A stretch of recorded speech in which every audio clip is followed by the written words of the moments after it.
ॐ भूर्भुवः स्वः तत्सवितुर्वरेण्यं भर्गो देवस्य धीमहि धियो यो नः प्रचोदयात् ॐ शान्ति शान्ति शान्तिः Namaste, my dear friends. Today I am giving you one very good video on Ellam Ondre, that means All is One, a wonderful book that was prescribed by Bhagwan Sri Ramana Maharshi to his devotees. He used to say, if you want moksha, write, read, and practice the instructions in Ellam Ondre. Bhagwan Sri Ramana Maharshi. On another occasion, Anamlai Swami says that on another occasion, when I asked Bhagwan to select some reading material for me, he gave me a short list of 6 books: Kaivalya Navnitam, Ribhu Gita, Ashtavakra Gita, fourth Ellam Ondre, fifth Savrupa Saram, and sixth Yoga Vasistam. He laid particular stress on Ellam Ondre, telling me, if you want moksha, write, read, and practice the instruction in Ellam Ondre. Who said this? Anamlai Swami, where it is occurring in the book Living by the Words of Bhagwan. A French devotee who could not speak English and was living in Sri Ramanashram during my last visit asked me to go with him to the Anamlai Ashram for a visit on some personal matter. While I was there translating for this devotee, I noticed Anamlai Swami's book Living by the Words of Bhagwan for sale. I immediately purchased it, and while reading through it found the reference to All is One. I somehow became keen on knowing more about this book and asked in the Sri Ramanaswaram book depot if an English translation of this Tamil book was available, even though it was also noted to be recommended by Sri Bhagwan in Day by Day with Bhagwan. No one could give me any information about it. 4 or 5 days before my departure, something made me remember that probably in the Anamlai Ashram I could find out some information about the book. The ashram manager told me it was only available in Tamil and that the last English translation had been printed privately sometime around 1950. However, he had a photocopy of that translation and allowed me to copy it for myself. Around the same time, a French devotee with whom I had earlier discussions about the book came to me and showed me the French translation. In spite of it being printed in Pondicherry, she had purchased it in Paris. I am now sending it to you because I think that we should make an effort to publish it for the benefit of devotees and Advaita students, even if it is in the form of a small, inexpensive brochure. It appears that this 19th century anonymous composition was highly valued by Sri Maharshi, and for this reason alone, I am sure many will be interested in studying it. A letter from Eurico MS Sraiva, Lisbon, Portugal. Table of contents. Each chapter contains 10 points for your contemplation meditation.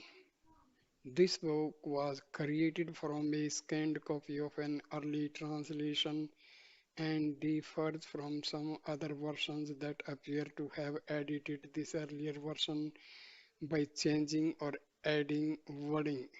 Our only addition to the original text was to add the missing number 7 to the appropriate point in chapter 2. We have also added a table of contents with hot links to various pages as well as a few photos. The chapter number 1 is unity, number 2 is you, number 3 is God, number 4 is peace, number 6 is action, number 6 is ego. Man court happiness and shun misery. It is the same with other beings also. This holds good for the common run of mankind. But the higher order is bent upon right conduct, enduring patiently the good or evil, that it may bring fellowship with these be lasting, whereas fellowship with ordinary people not be. Good will result to the world through fellowship with the higher order only. The question then arises, what is right? The point is important, but the answer has not been found. Why? Because what is right is determined by circumstances. However comprehensive a work may be written on the subject, there will always be circumstances not envisaged by the author. Therefore, it becomes necessary to realize that state which will enable us to assess the various conditions and determine what is right.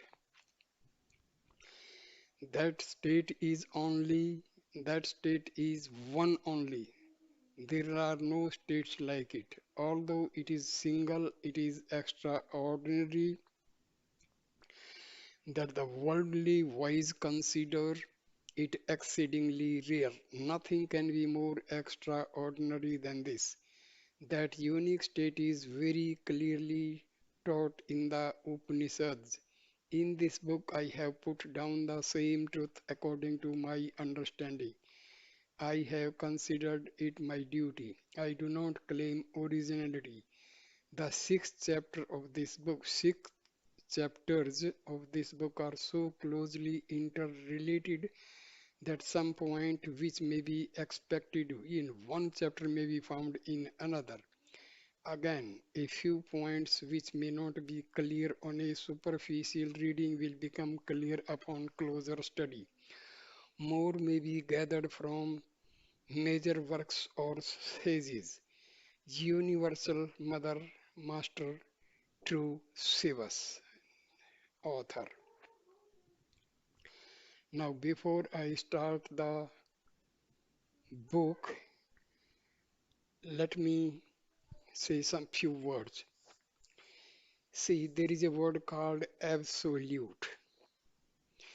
That absolute word is actually related to Brahma because everything in this universe is originated from Brahma. Brahma is one.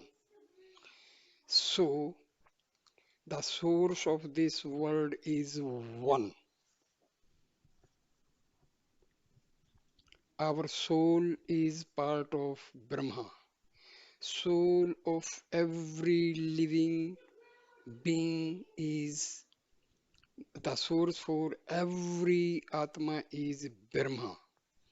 That means the source of my Atma, your Atma, and Atma of others is the same. That means that is one. Atma of everybody is one because that Atma of everybody is connected to Brahma. So everything is unity. There is no other. There is no second, third, and fourth. Everything is one. Divinity is one. So keep this in mind whenever we say myself, yourself, himself. This is nothing but related to Atma, Atma and Paramatma both are one. So this unity we have to keep in our mind, then only you can understand this book. Because this book was liked by Maharishi too much. You have to go through this book many times. You have to sit, contemplate, meditate on its contents, then you will be able to understand. Just by reading and listening, it may seem to be unclear, but when you sit and contemplate, you will understand. Keep the clue what I have given that everything in this universe is originated from Brahma, the God that is one, only one, only one. So this unity is indicated by in all the chapters of this book. So now the first chapter starts. The chapter is unity. First point, all including the world seen by you and yourself, the seer of the world is only one, I told you. Because everything in this universe is originated from the Brahma. That means source of everything. Sentient or insentient is Brahma only, therefore unity. Second point, all that you consider as I, you, he, she, and it is only one. Why? Because everything is originated from Brahma and Brahma is one. Three, what you consider to be sentient beings and what you consider to be insentient, such as earth, air, fire, and water is only one. Why? Because the source of everything is Brahma. That's why everything is one. Fourth point, the good which is derived from the good which is derived by your considering all as one cannot be had by considering each as separate from the other. Therefore, all is one. Fifth point, the knowledge of the unity of all is good for you and good for others as well. Therefore, all is one.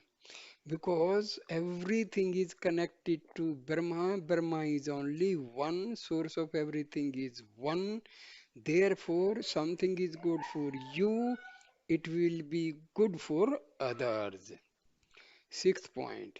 He who sees I am separate, you are separate, he is separate, and so on, acts one way to himself and another way to others, he cannot help doing so.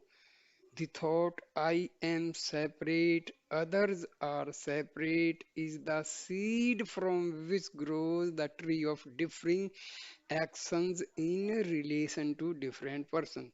How can there be any lapse from righteousness for a person who knows the unity of himself with others? As long as the germ of differentiation is there. The tree of differing actions will flourish even unaware. Therefore, give up differentiation, all is one only. All things are originated from a single entity, that is Brahma. Seventh, ask if in the world all things appear different, how can I consider all as one? Is there any way of gaining this knowledge? The reply is, in the same tree we see leaves, flowers, berries, and branches different from one another, yet they all are one because they are all included in the word tree. Their root is the same, their shape is the same. Similarly, all things, all bodies, all organisms are from the same source and activated by a single life principle.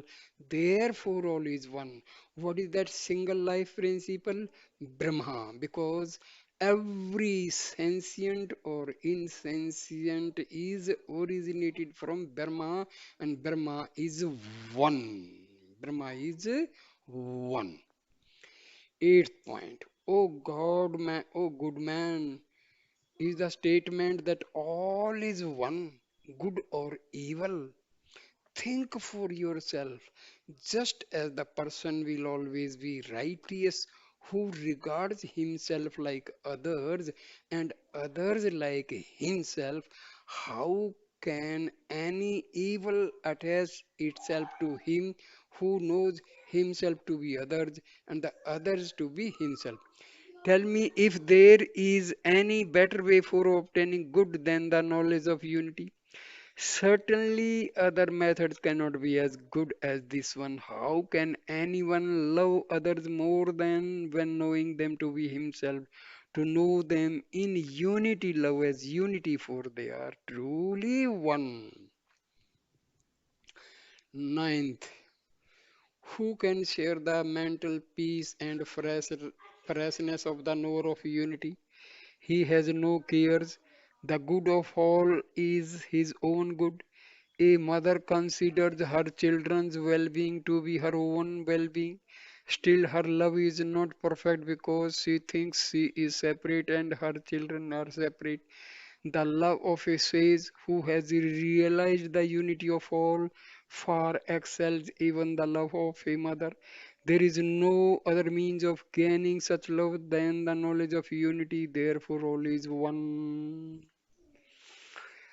Number 10.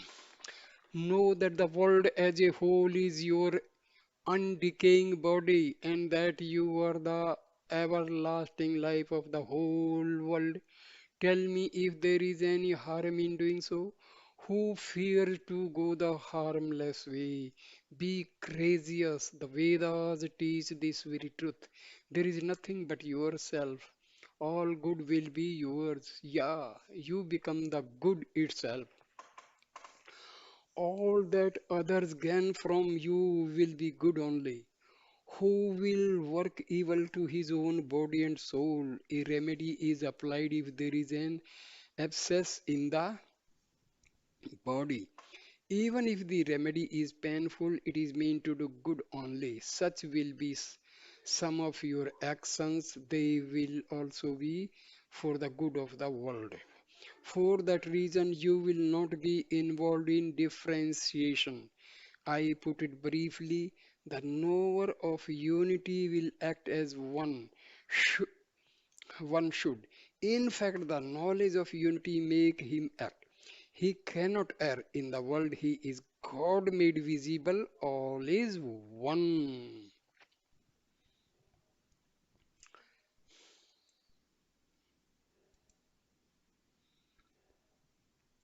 Next chapter, number 2.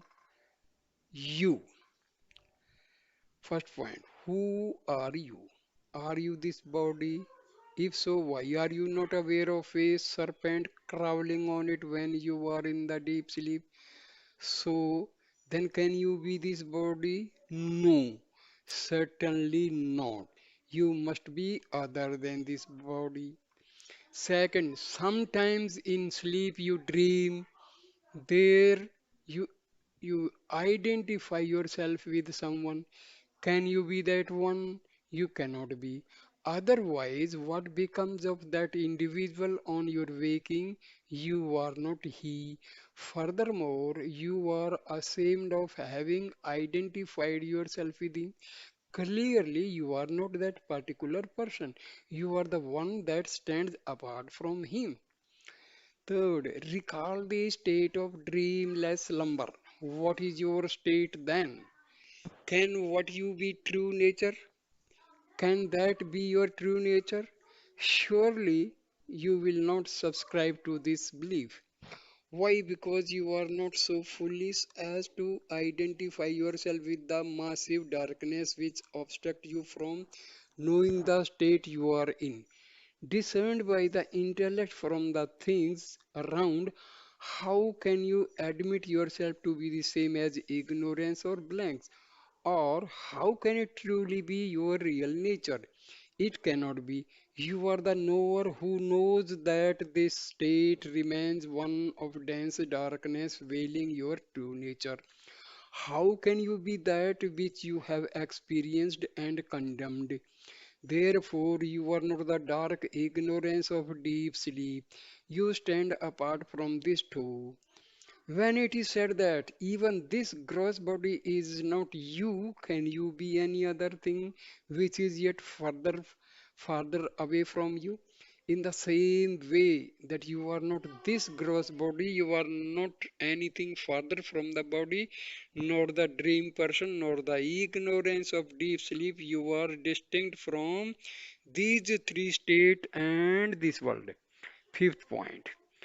These three states can be reduced to two conditions only, namely the one of the subject and object, and the other is the unawareness of the subject on itself. The former includes the waking and dream states, whereas the latter represents deep slumber. All your experiences are comprised in these two conditions only. Both of them are foreign to you. Your true nature remains distinct from them. 6. If you ask what that is, it is called Turiya, which means the fourth state. Why is this name used? This name is proper because it seems to say the three states of your experience, waking, dream, and deep sleep, are foreign to you, and your true state is the fourth, which is different from these three. Should the three states, waking, dream, and deep sleep, be taken to form one long dream, the fourth state represents the waking from this dream. Thus, it is more withdrawn than deep sleep, also more wakeful than the waking state. Seventh, therefore, your true state is that fourth one which is distinguished from the waking, dream, and deep sleep states. You are that only. What is this fourth state? It is knowledge which does not particularize anything. It is not unaware of itself. That is to say, the fourth state is pure knowledge which is not conscious of any object but not unconscious itself. Only he who has realized it, even for a trace, has realized the truth. You are that only. Eighth, what is there more for him who has gained the fourth state? Practically, it is not possible for anyone to remain forever in that state. That is the state of no particular knowledge. He who has realized the fourth state later wakes up in this world, but for him, this world is not as before. He sees that what he realized as the fourth state shines forth as all this. He will not imagine this world as distinct from that pure knowledge. Thus, what he saw within, he now sees without any different form. In the place of the differentiation of old, he is now established in the state of non differentiation everywhere. Now he is all. There is nothing distinct from himself. His eyes closed or open, whosoever the things may change. His state remains unchanged. This is the state of Brahma. This is the natural eternal state. You are that ever true state. Ninth, there is nothing beyond this state. The words inward and outward have no meaning for him. All is one. His body, speech, and mind cannot function selfishly. Their workings will be praised for the good of all. The fragmentary I is lost forever. His ego can never revive. Therefore, he is said to be liberated here and now. He does not live because his body lives, nor does he die because his body dies. He is eternal. There is nothing other than he. You are he. You are he means you are Atma. Simple. Don't be confused. Number 10. Who is God? He is grace. What is grace? Awareness without the fragmentary ego. How can one know that there is such a state? Only if one realizes it. The Vedas allowed such a one as having realized God and become one with Him. Therefore, the greatest good that one can derive from the world and the greatest good which one can render unto it is to realize this state. In fact, there are no states besides this. They appear in the state of ignorance. For him who knows there is one state only, you are that. What is that state you are talking?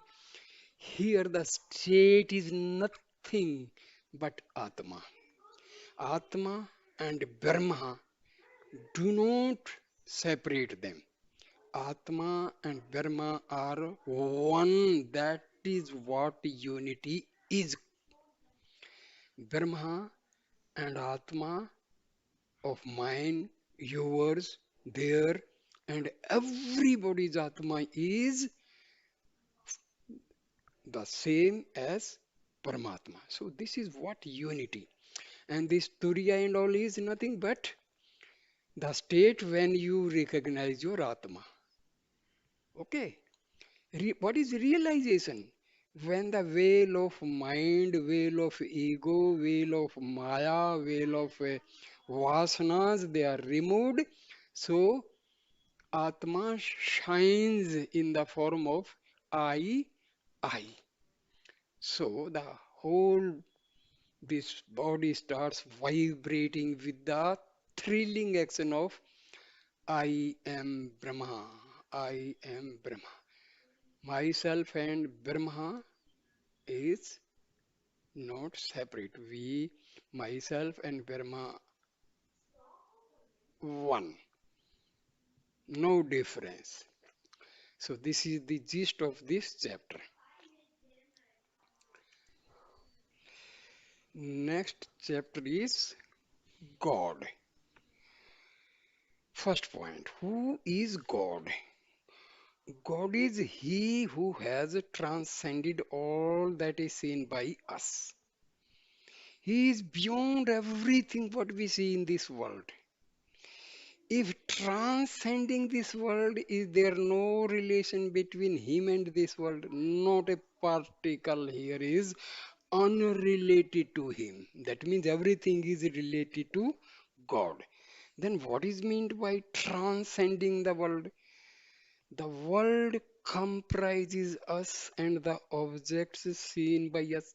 In other words, the animate and inanimate together form the world. What shall we say of him who created the beings and things? Of these two, we say the conscious beings to be superior. All that we can all that we can apprehend is that he belongs to the higher order of beings known to us. Our intellect cannot proceed further. Thus, our Creator is superior to us. He cannot be apprehended by our intellect. Therefore, His name transcended being. Kadabul means that He surpasses our intellect. Hence, His name is Kadabul, transcended being. Number two, can God then not be made known to us? Not quite so. In a way, He is known to us. This much of His grace is enough for us. We have no need for all His greatness. He has made known so much of His greatness as will suffice to eradicate our misery. There is no reason for Him to reveal a jot more of His power than is necessary to remedy our defects in the present state. Thus, He is known according to our needs, nay, He is in our grasp. However, limitless, He is within reach of our knowledge to some extent. Third, what is it which brings him within reach of our knowledge? That he is known as being consciousness bliss. Sat Chit Anand. Satchidanand Savrup. Being denotes that which is imperishable, that which exists forever. Being means Atma. Being means Brahma. Remember these things. Do not be confused by these words. Being means Sat, which is ever existing, which never perishes, and that is God and Atma. Should he become non existent at any time, who is his destroyer? Who created him, since the perishable nature of all leads to the inference that they are lorded over by one who is imperishable. This important this immortal overlord is God. His imperishable nature is being, that is Sat. Sat means that is ever existing. Now, what is consciousness? That is called chitta. By consciousness, we mean knowledge. This is absolute knowledge and not like our erring intellectual knowledge. Irregularity or mistake cannot stain its actions. It is knowledge, pure and simple. Frequently, he teaches us saying, your knowledge is irregular and erring. How orderly are even the insentient objects of his creation. It is known to many how an atheist was taught a good lesson when he derided the scheme of things, saying, why did he make the seed so small for the banyan tree which is so big? That an insentient thing is found in good order and later becomes useful implies a conscience agency at work. Can a simple insentient thing do something which is possible for unfailing knowledge only? Or can't it be done by our inadequate knowledge? No, it can never be. Therefore, God is said to be consciousness, chit also. Now, what is bliss? It is the state of being free from desire for anything. It is peace which is ever full. Were he to desire anything, how could he be better than ourselves? How could we gain bliss from him? He himself would require another being to fulfill his desires, but who would think him to be so? The state of self contentment is that of bliss also, therefore, he is called bliss Ananda. The three, being, consciousness, and bliss, are inseparable. Otherwise, they would become not individually. Hence, he is known as being consciousness, bliss, Sat Chitti Ananda. Thus, God remains not only transcendent but also falls within the reach of our knowledge as being consciousness bliss. See here, what is actually knowledge? We study physics, chemistry, biology, commerce, engineering, medical sciences, and all this is called secular knowledge. And this knowledge is belonging to this body. But the knowledge about Atma and Paramatma, that is the actual knowledge what we are talking about. Knowledge and knowledge and knowledge. Otherwise, other than divinity, the knowledge of objects in this world, that is secular knowledge, and it is not at all knowledge. Knowledge of divinity is carried forward after this body dies. But the knowledge of chemistry, physics, biology, and all dies along with this body. Remember this. These are the things we have to understand. Fourth point. He who has gained the fourth state and sees all as one only, he knows God truly as being consciousness bliss. Words cannot express nor the ear hear how such a one is united with God. It is a matter of realization, but there are ways and means for such a realization. They can be spoken of, learned, and acted upon. Just now it was told that being, consciousness, and bliss are inseparable. Why? See, what is being?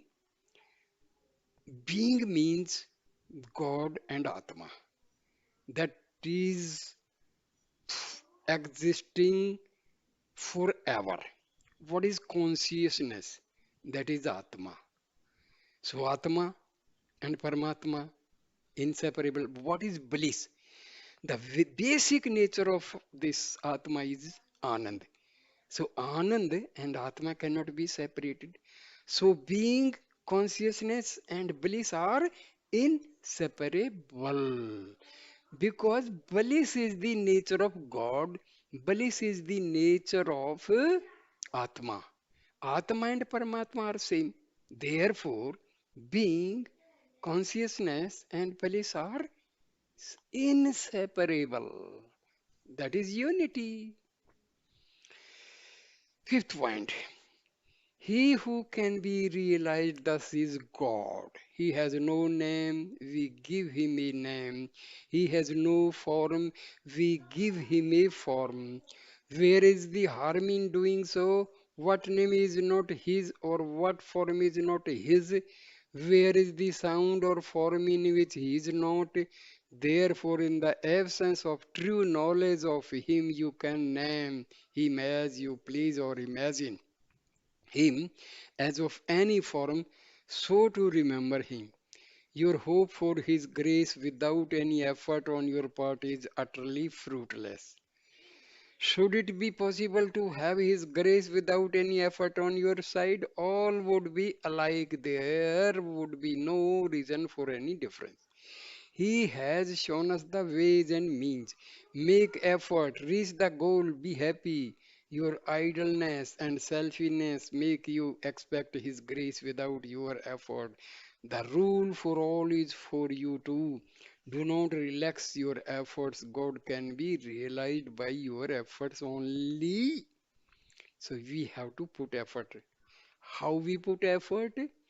We go for self inquiry, we use austerities, we regulate our diet, we make our body healthy, we observe various rules, we have to speak less and truth. So we have to put effort. See, we have to purify our mind. We have to direct our mind inwardly. We have to direct our ego inwardly.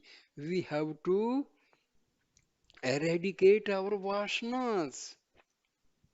We have to have control our tongue in two ways, by speech and by taste. So we have to put efforts. Sixth point, there is an effort which excels all others. This may, however, appear to be less effective than devotion to God with name and form. Nevertheless, this is the more efficient. It is simply the love which you extend to all beings, whether good or bad. In the absence of such love to all, your devotion to God amounts to a mere parody. Of what use are you to God that you seek fulfillment of your desires from God without doing your duty toward the needy in the world must be attributed to your selfishness. In God's presence, there is no use for such. The workings that take place in His presence are all unselfish. Therefore, think that all the centers are His and He is in all the centers, and thus He devoted to Him. God is truly bound by such a high devotion. See, we pray to God. Our prayer must be selfless. There should not be any selfishness. So, selflessness is the basic tenet of prayer. Whenever we make a prayer to God, we request anything, we demand anything from God, make sure that demand must be on behalf of each and everybody in this universe. Oh God, give me peace. No, oh God, give all the living beings on this earth peace. Oh God, shower your bliss on all the living beings on this earth.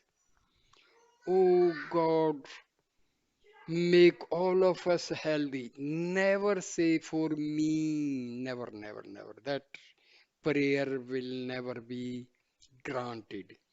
Your prayer can be granted when the prayer is not having the selfish demand. So your prayer must be selflessness. It must be combined with selflessness. There should not be anything like selfish. Seventh point. As you go on ascribing names and forms to God and showing love to all because you have understood all names and forms to be His, your mind will gradually mature.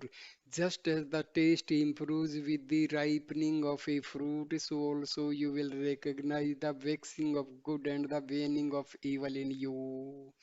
As your mind matures, there will come a time when you should meet your master. This is not to say that you go to search of him or he comes in search of you.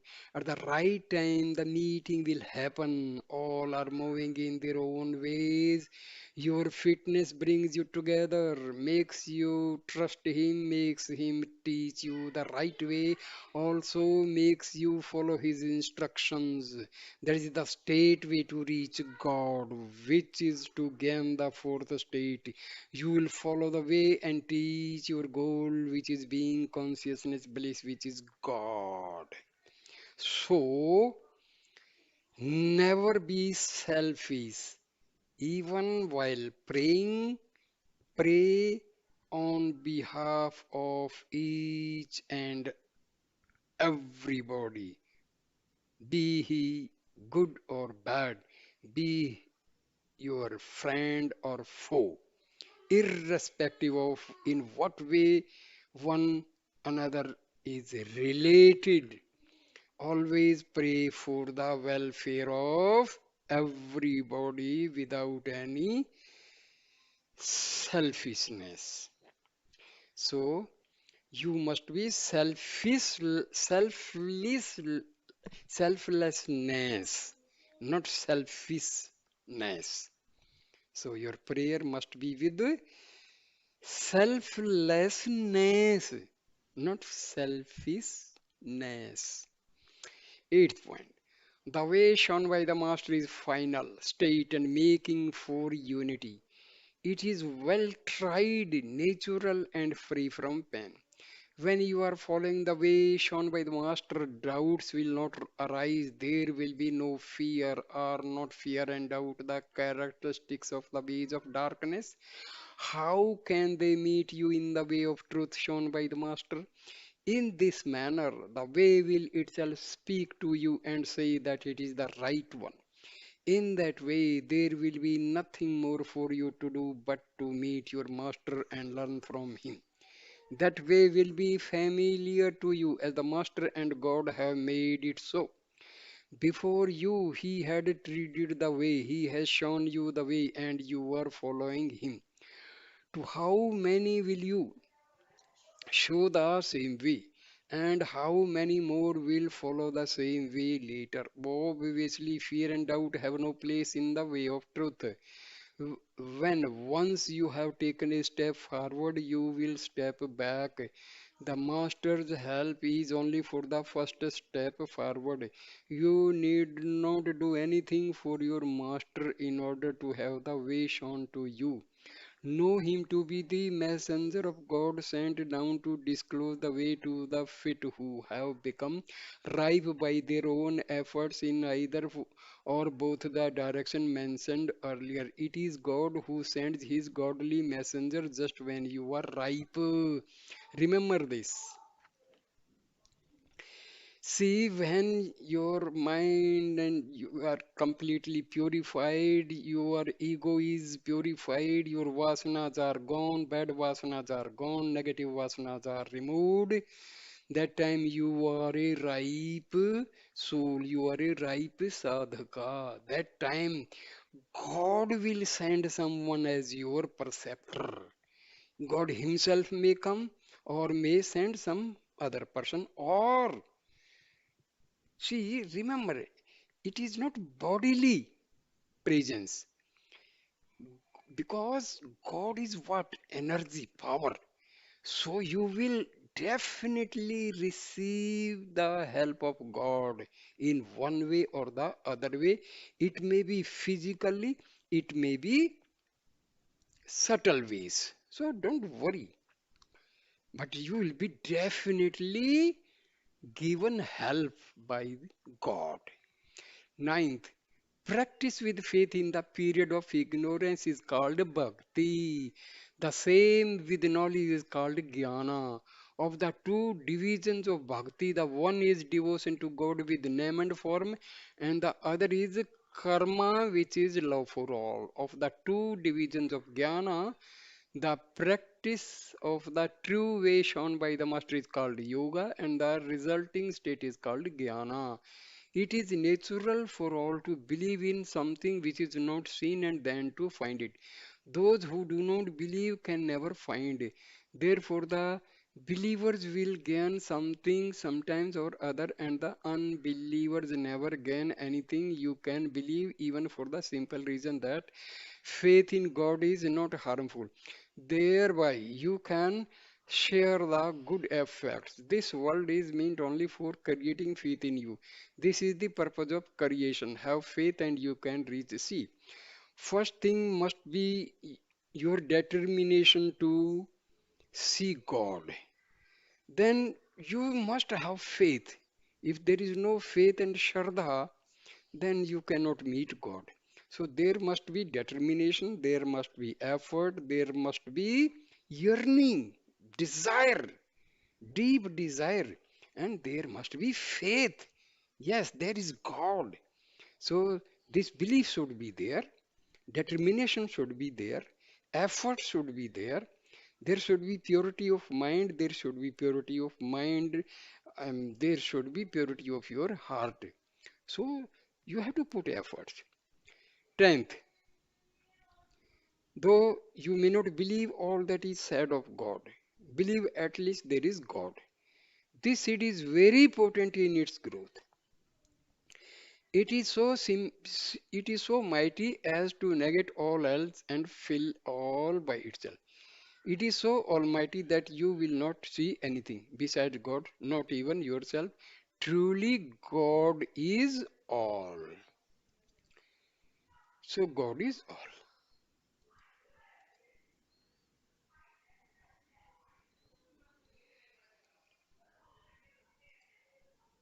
So, we have covered so far three chapters of All is One, Ellam, Ondre. So, there is not that much difficult to understand what is this All is One, because everything originated from Brahma. All Atmas, they are belonging to Brahma. There is no difference between Atma and Paramatma. This complete objective world is produced by God. So everything insentient or sentient belongs to God. So that's why unity, absolute. The word absolute means only one, and that only one is God. God is only one.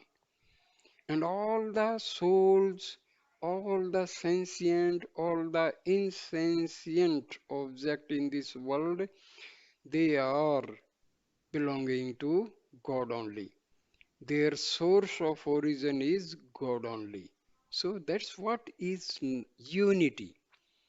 The basic nature of everybody's soul is Sat Chit Anand, Satchidanand.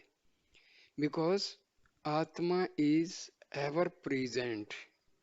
Atma is basic nature is peace, tranquility, and bliss. That's why it is called Sat Chit Anand, Satchidanand. Everything in this universe is belonging to God. That's what is known as all is one.